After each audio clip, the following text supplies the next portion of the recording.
This is Al Brooks, and thank you for watching the Brooks Trading course. In this video, I'm going to be talking about chart basics and price action. First, I'm going to be talking about charts and why use charts. What's the purpose of charts? What types of charts are there? Next, I'll talk about markets and how they work. Not just the stock market, but all markets. There are now two versions of the Brooks Trading course. There's the Brooks Trading course, and then there is a Forex version. And each of the two versions is divided into two parts. The first part is the same for both courses, and it's on price action fundamentals. It's approximately half of the course, and this shows one PowerPoint video, and this is another PowerPoint video. Both courses have both have all the same videos. In the price action fundamentals part of the course, I also call it the base course. I cover price action theory, and I use mostly generic charts, although I have some E-mini and some Forex charts. These videos are for trading any market and any time frame. There's also a second part of each course. So for example, in the how to trade price action for the Brooks Trading course, I have a lot of charts on mostly E-mini, but some commodities, some ETFs, some Forex charts, and some stock charts. It's designed for traders who trade multiple markets. But for the Brooks Forex Trading course, it's for Forex only traders, and I focus exclusively on Forex trading, and maybe 99% of the chart examples are Forex examples. The concepts are similar to those in the Brooks Trading course, but the difference here is that all the narration has to do with Forex markets, and the vast majority of the charts are Forex charts.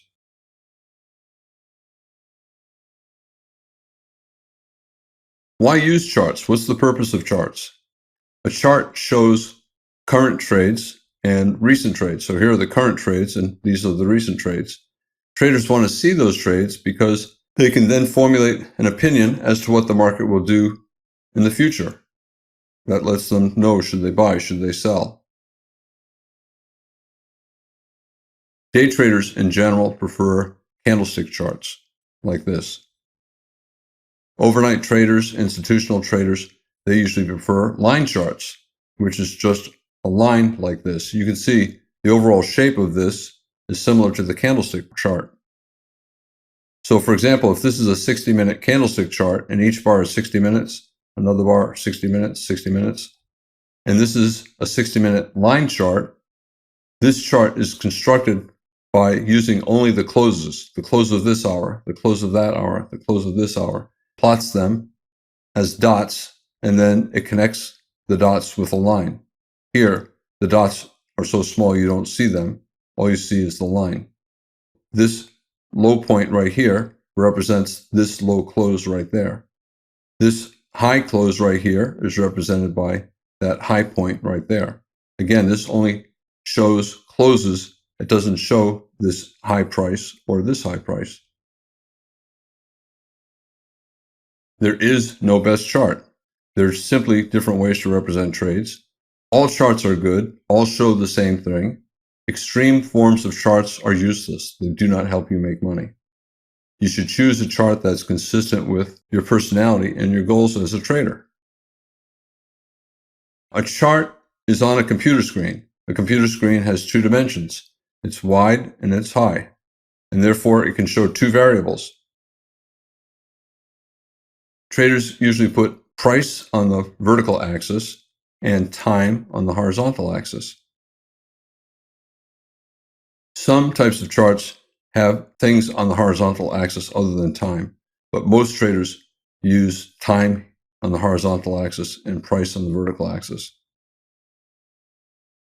There are these volume charts that try to incorporate a third variable, volume, and they do so by changing the width of the candlestick.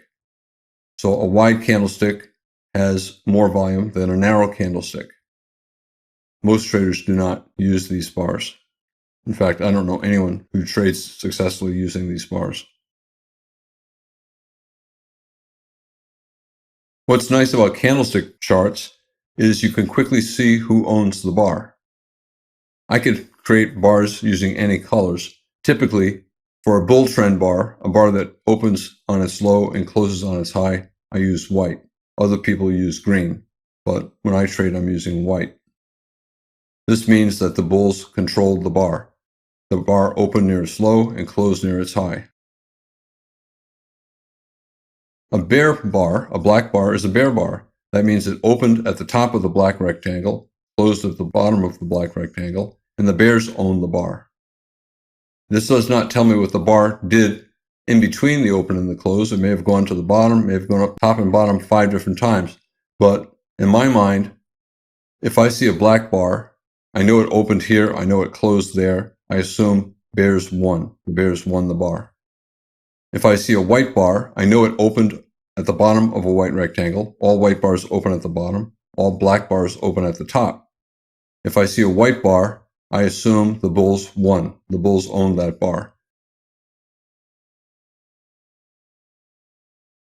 Sometimes you get bars like this that have very small bodies, prominent tail below and above, closing somewhere around the open. That is a balanced bar.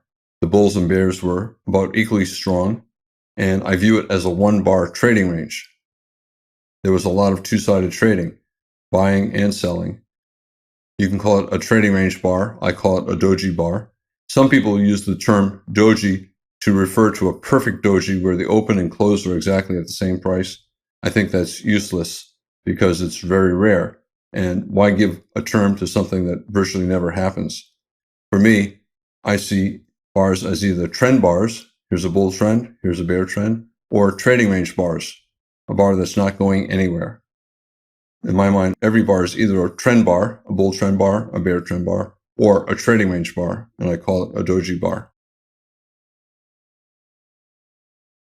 So bull bars, every white bar, the bottom of the rectangle is when the bar opened, the top is when it closed. Every black bar, the open is at the top and the close is at the bottom. Bear trend bar, opened here, closed there. And then trading range bars, doji bars. You can see on the chart, a lot of these bars I would call doji bars, like this and that and this and these. Here's the only perfect doji bar on the chart. Do you think this bar has any special meaning compared to that bar or this bar or that bar or this bar? No, it does not. So worrying about whether or not a doji bar is absolutely perfect or if it's slightly less than perfect is foolish. It doesn't matter. This bar is just the same as this bar, and the same as this bar, and the same as this bar. They're small trading range bars. The bulls and bears both were in control during part of the bar, and that's all I care about. The bar does not represent a trending market. It represents a neutral market. So any small bar where the body is maybe half the size of the bar or less, I call it a doji bar. Because as I said, I use doji to refer to a trading range bar. And I think of all bars as either trend bars here, a bear trend bar, bull trend bars, or trading range bars here. So small bars, doji bars, bars with prominent tails are doji bars. Doji bars can be very big. If the body is small, I still call it a doji bar.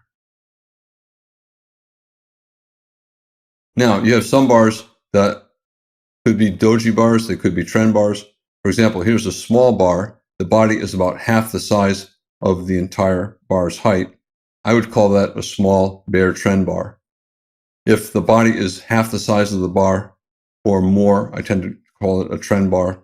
If it's less than half the size of the bar, especially if the bar is not very big, I tend to think of it more as a doji bar, a trading range bar. Look at this green box. That is the high of the bar. That's the highest trade that took place during this 5 minutes. And I call that line above the rectangle a tail. Here's another tail up here. Here's a tail below a bar. And it's simply the highest price or the lowest price that took place during the bar. Some bars don't have any tails.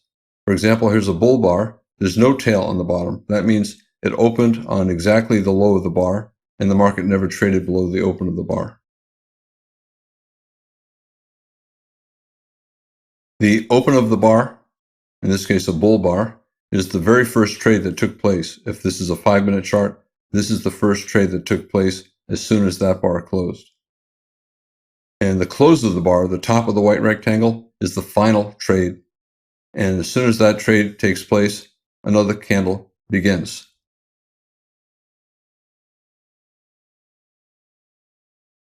For bear bars, it's the opposite. Remember, every bear bar, every black bar, opens at the top of the black rectangle, in contrast to a bull bar. Every bull bar opens at the bottom of the white rectangle. Here, there's only a very tiny tail on top of the bar. That means it opened and then traded a little bit above the open and then closed on the low. If there's a tail below, that means it traded down and traded back up. In this case, because it has a black body, that means the open was here and the close was a little bit below. So the bottom of every black rectangle is the close of the bar. The rectangle is called the body. A black body is a bear body. A white body is a bull body, a bull trend bar. I mentioned that time charts can be any interval. In this particular example, this could be a 5-minute chart. It could be a 1-minute chart. Each bar could be 1 minute long. It could be a 15-second chart. It could be a monthly chart where each bar is 1 month. And here's the next month, and then the next month, and then the next month. So that is a time chart, and you can use any interval for time. Volume charts are also popular, and there are two different types. One is the number of contracts or shares traded, and the other is a tick chart. So for example, here, each bar is a 10,000 contract bar. Let's say 9,999 contracts were traded, and the next trade is 1,000 contracts. Then this bar will not have exactly 10,000 contracts. It'll have 9,999 plus 1,000 more, so it'll have 10,999. Even though it's called a 10,000 contract volume chart, the bars usually do not have the same number of contracts. As soon as a bar has at least 10,000 contracts, the bar closes and another bar begins. Here is a tick chart. For example, 5,000 ticks, where each tick is a trade. So if a trade takes place, that's one tick. If the trade has 200 shares in it or 200 contracts in it, it's still one trade. If it has one contract in it, it's one trade. And as soon as there are 5,000 trades, the bar ends and another bar begins. Here are some examples of different types of bar charts. They're not really bar charts, but I call them bar charts. A dot on close chart. If this was a 5-minute chart, this is the close of this 5-minute period. And then during the next 5 minutes, the market might be doing all kinds of things, up and down and up and down. The chart doesn't care. It only plots the final trade of that 5 minutes. Same thing for the next 5 minutes. It does not care if the market went up and down 10 times. All it cares about is the final trade of the 5-minute period, and it creates another dot. A line chart, you can see it's the same shape. The line chart is the same shape as the dot chart. All it is a dot chart where the dots are connected with a line. And you make sure that the size of the dots when you're formatting the chart are no bigger than the line. So you do not see the dots, you only see the line connecting the dots. Here's a traditional bar chart. Every bar is 5 minutes. At the end of 5 minutes, another bar begins. It shows all the trades that took place. It shows the lowest trade that took place during the 5 minutes, the highest trade that took place during the 5 minutes. The left dash on the side of the bar is the first trade, and on the right side of the bar, that dash is the final trade. So the open, it shows the open of the bar, the lowest trade during the 5 minutes, the highest trade, and then the close. And a candlestick chart is a version of that, except that if a bar opens low and closes high, the candlestick chart gives it a white body. If a bar opens high and closes low, the candlestick chart gives it a black body. So it's just quicker to see how many bear bars there are and how many bull bars there are.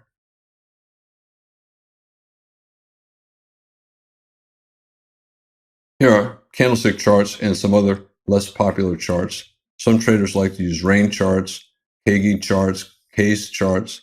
It doesn't matter. They all represent the same thing.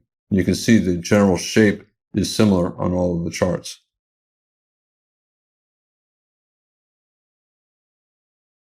Here's an example of doji candles right there. Closed around the open. Some are relatively big, some are relatively small, and every doji bar is a 1-bar trading range. And they can be any size. Is this a doji bar? It has prominent tails, but it has a pretty big body. If the body is more than half the size of the bar, I usually call it a trend bar. So I would call that a bull trend bar with prominent tails.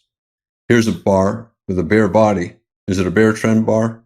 No, I would call it a doji bar, a bear doji bar, because it has a very small body relative to the size of the bar. There are some bear dojis.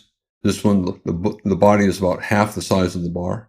So I would call it a doji, plus it's a small bar. And here's a bull doji, a bull body and prominent tails, the body less than half the size of the bar.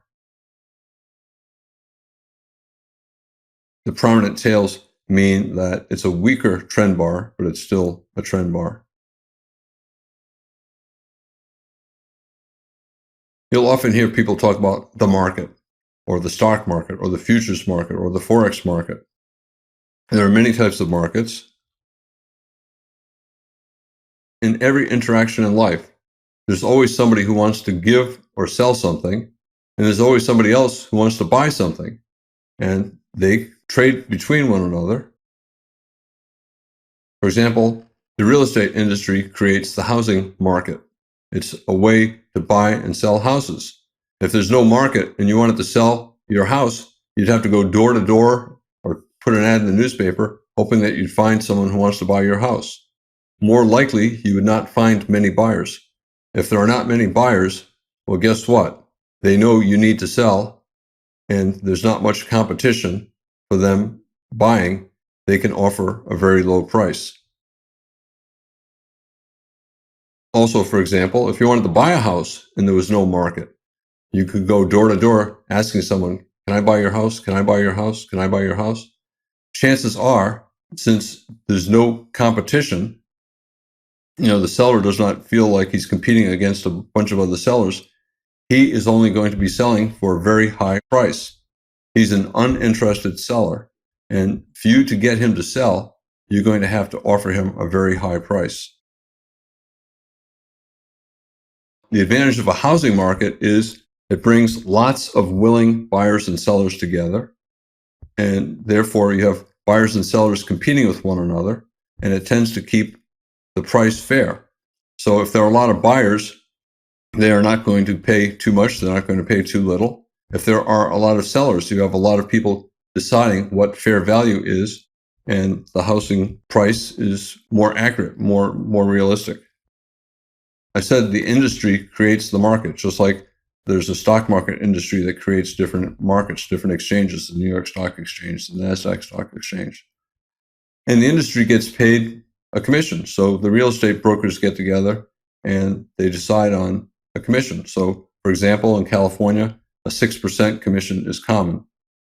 If you're buying a house, you have a buying broker. If you're selling a house, you get a selling broker, and they split the 6%. If you sell a house for $100,000, you do not get $100,000. 6% is the commission. You get $94,000. And the two brokers, the buying broker and the selling broker, split that 6%, that's $6,000. It's very helpful if you're buying or selling a house to know what comparable houses have sold for recently. In trading stocks, you really want to know what the last trade was. Right? You want to look at recent comparable sales to get an idea of what the fair price is. So if you're trying to buy a house, you want to make sure that you're not paying too much. And one way to do that is to look at recent sales.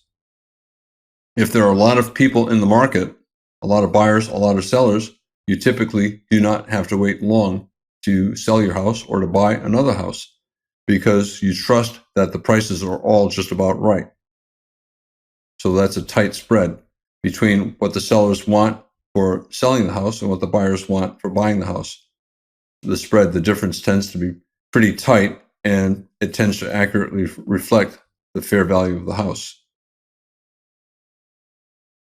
So if you get a lot of buyers together and a lot of sellers together, traders tend to trust that the price is accurate and fair at that moment. There may be the wrong price a month or two from now, but at that moment, when the buyer wants to buy and the seller wants to sell, if there are a lot of buyers and sellers, chances are the price is going to be very close to what a fair value is.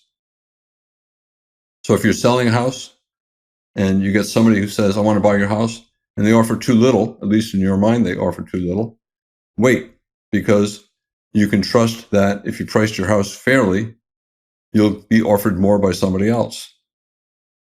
Also, if you're a buyer and you really want to buy value and you tend to offer 10% less than the fair market value, you're probably going to have a hard time finding a house to buy, because there are other buyers who want to buy and they're more willing to pay fair value instead of a low price. So if you want to buy a house, you're going to have to pay more. Financial markets, same thing. They bring buyers and sellers together. The NASDAQ has Apple and Google. A lot of people at any instant want to buy Apple. They want to sell Apple. There are a lot of people who want to buy Google and sell Google. The New York Stock Exchange, JP Morgan. A lot of people want to buy JP Morgan. At the same time, a lot of other people want to sell it. And the stock market brings the buyers and sellers together, and they get almost instantaneous transaction. You do not have to wait to complete a trade at a fair price. You know that when you trade, you're buying the exact appropriate price at that instant, and there's a very tight spread between the bid and the ask. So for example, if I wanted to buy Google, the ask is $548.15. I'm going to pay $548.15. If I want to sell Google, it might be 08, and that's not a very big spread. Here in JP Morgan, the spread might be just a penny. It's a much cheaper stock, a 1 penny spread. And the industry gets paid a commission. You pay the industry a commission for creating the opportunity to have that transaction.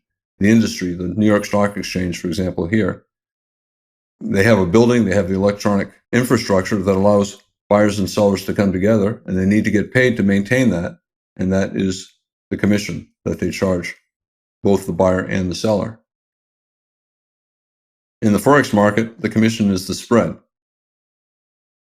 So here it would be a 1 pip profit. Markets are constantly trying to find a price that both buyers and sellers think is fair. They never know exactly. They know exactly at one instant, but the price is always changing. There's always new information coming in. More buyers, less buyers, more sellers, fewer sellers. And then there's international information coming in, business information coming in. Every conceivable piece of information that comes into the market moves the price up and down. And the markets constantly move in search of a fair price, because that is the price that results in maximum trading. And that is the purpose of all markets, to maximize the amount of trading. If the price is way too low, guess what? No sellers, so there'll be no trades. If the price is way too high, guess what? Nobody's going to buy. No trades will take place. So the market is always in search of a price that will maximize the number of transactions, the fair price. It's constantly changing with every piece of information. It's difficult to know exactly what the fair price is.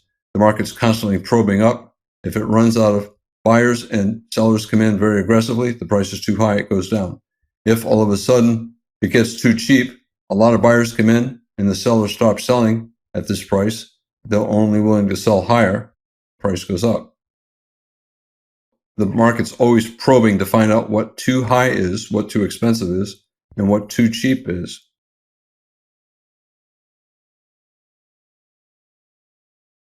So for example, here the market thought this was a fair price. And then the fundamentals change. Some piece of information that comes out, in this particular case, the market suddenly decided that the price was way too high. And we got a big bear breakout below the trading range. The market is in search of a new fair price where it will oscillate around and create a new trading range.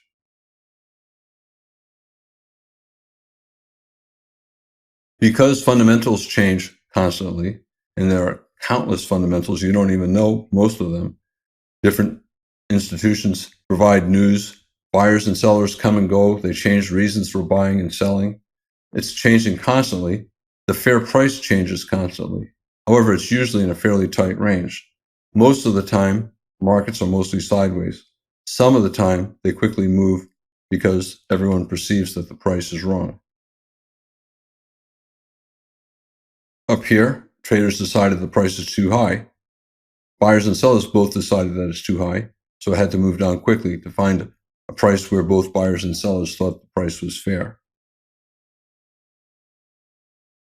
For here, the market was staying in this general range because buyers and sellers thought it was fair. If it went up a little too high, no more buyers, sellers got aggressive, the market went down. If it goes down too low, sellers think it's too low to sell, they stop selling. Buyers think it's a great value, they buy, and it tends to go up.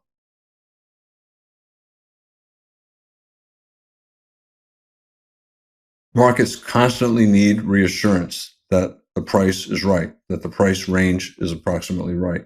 It probes up, it probes down. It's constantly trying to break out. Tries to break out, reverses down. Tries to break out, reverses down. Tries to break out, reverses down. Tries up, reverses down. It probes down. Maybe the fair price is down here. So let's try to get there. Cannot get there. Sellers stop. Buyers get aggressive. Tries to go down, fails. Tries to go down, fails. Tries to go down, fails. Tries to go down, and fails. So it's constantly trying to break out. It's constantly trying to see if maybe the price needs to go lower. Maybe it needs to go higher. And it spends most of the time going sideways, with 80% of breakout attempts up and down failing. That's how it determines where the appropriate range is.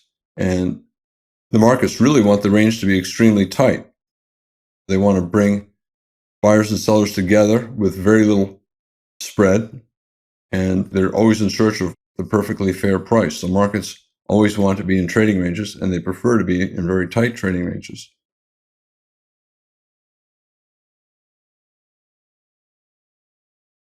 I said the purpose of a market is to facilitate trading. And one of the consequences of market moves is to create the maximum number of trades and traders. The market is always moving in a way to force traders to behave, to take trades. It's trying to get traders to trade even when they don't want to trade. So if you're long a stock, guess what? The market's sometimes going to fall very far to force you to trade, to force you to sell, or force you to buy more. As I said, when price falls too far, no one's going to sell, so there's no trading. So the market has to move higher to find sellers. If it goes too high, buyers are not going to buy. And the market has to go back down to find buyers. It's always in search of the price range where trading is going to be maximum. It wants the maximum number of traders taking trades. It wants the maximum number of trades taking place. It wants the maximum number of contracts traded.